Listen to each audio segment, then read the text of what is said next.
भाकरीने मला घडविले. सोलापूर जिल्ह्यातल्या एका छोट्याशा गावात तेलंगवाडीत मी जन्मलो. घरात 18 विश्व दारिद्र्य. लहानपणीच्या आठवणी म्हणजे कधी मिलोच्या भाकरीशिवाय काही खायला मिळालं नाही. ना लिहायला कधी कपडे. मैताच्या 12व्याला डोक्यावरून विधी करून काढतात त्या कपड्यांचा शर्टसुद्धा प्रसंगी शिवून घालायला लागायचा. वडिलांनी खंडाने जमीन घेतली. त्यात माझे आईवडील अहोरात्र खपायचे तरीही दारिद्र्य संपत नव्हतं. गावात हायस्कूल नव्हते म्हणून बार्शीला कर्मवीर मामासाहेब जगदाळे यांच्या हायस्कूल व बोर्डिंगमध्ये प्रवेश घेतला. कमवा आणि शिकवा या योजनेखाली शिकू लागलो. जगदाळे मामांना व्यायामाची आवड. पहाटे 5:30 वाजता उठून जो विद्यार्थी 2 किलोमीटर अंतर पळत जाऊन येईल त्याला अर्धी भाकरी मिळेल. त्या भाकरीच्या आशेने मीही पळायला जायचो. दिवस असेच हालाखीत चालले होते आणि मी 11वी उत्तीर्ण झालो. त्या काळात वडिलांनी 8 एकर जमीन उधार हप्त्याने घेतली. वडील ज्याच्याकडे मजूर म्हणून काम करायचे त्या सधन लोकांना ही गोष्ट आवडली नाही. मारहाण कार्यापर्यंत त्यांची मजल गेली. एवढंच काय तर आमच्या कुटुंबाला वाळीत टाकण्यात आलं. या सगळ्या गोंधळात माझं शिक्षण बंद झाले. बैल व रेड्याच्या कुळवासह शेतीतील सर्व कामे करू लागलो. मग मात्र शेतात अहोरात्र काम काम आणि काम. शेती आणि शेतीचा विकास याबद्दल नवीन नवीन कल्पना सुचत होत्या. कष्ट करायची माझी ना नव्हती पण वडिलांना शेतीत नवीन प्रयोग करण्याचा माझ्या कल्पना पटेनात. वारंवार खटके उडू लागले. ही माझी जमीन आहे. त्यातील 1 इंचसुद्धा तुला मिळणार नाही. तू स्वतः कमव आणि जमीन घेऊन प्रयोग तुझे कर. वडिलांचे हे शब्द ऐकून 1980 साली मी आणि माझी पत्नी अंगावरच्या कपड्यांनिशी घराबाहेर पडलो. खिशात एक नवा पैसाही नव्हता पण मनात जिद्द होती, स्वप्न होती. माळरानावर राहण्यासाठी झोपडी उभारली पण जगण्यासाठी व भाकरीसाठी आर्थिक प्राप्तीची गरज होती.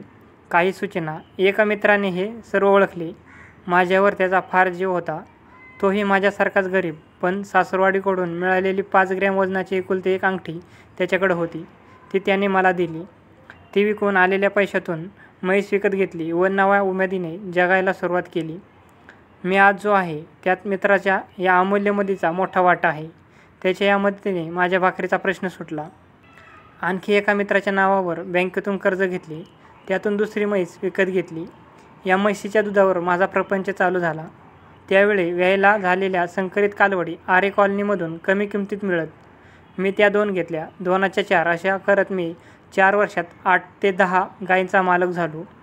दुधाच्या पैशातून मी कोंबड्यांचा नवा व्यवसाय चालू केला व आर्थिक प्राप्ती वाढली.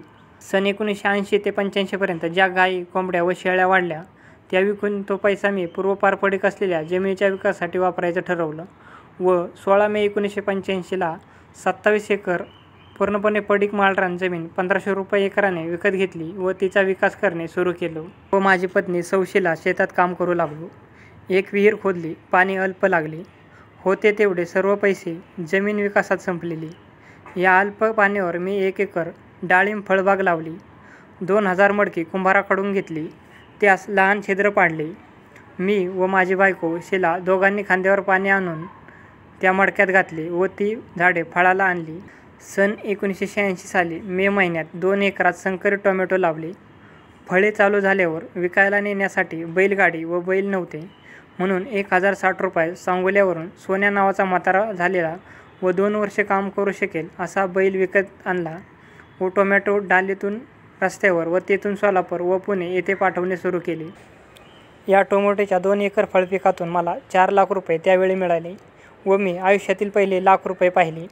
माझी पत्नी व भाऊ या दोघांचा या सर्व कष्टात सहभाग आहे.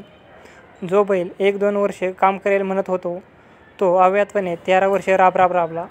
या सोन्याने माझ्या आयुष्याचे सोने केले. खरे तर त्याचे नाव परीस असायला हवे होते. तो कधीही आजारी पडला नाही. ऑगस्ट 2000 मध्ये तो मेला. लाखावर खर्च करून मी त्याचा स्मारक बांधले. आजही त्याला वंदन करूनच माझ्या दिवसाची सुरुवात होते.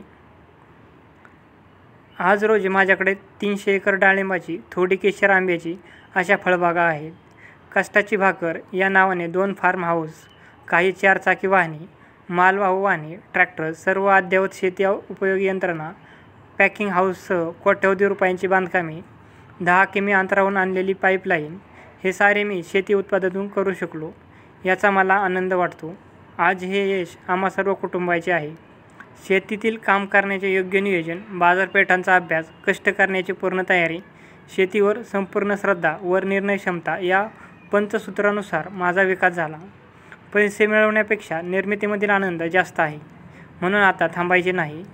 ज्या भाकरीने मला घडविले ती कष्ट करून भूक लागली तर पोटभर मिळाली म्हणून मी अव्याहत काम करत राहणार. भाकरीने मला घडविले म्हणून मी असा घडलो. मी थांबलो तर गंजून जाईन म्हणून शेवटच्या श्वासापर्यंत माझा प्रत्येक श्वास व सेकंद शेतीसाठी उपयोगात आणीन.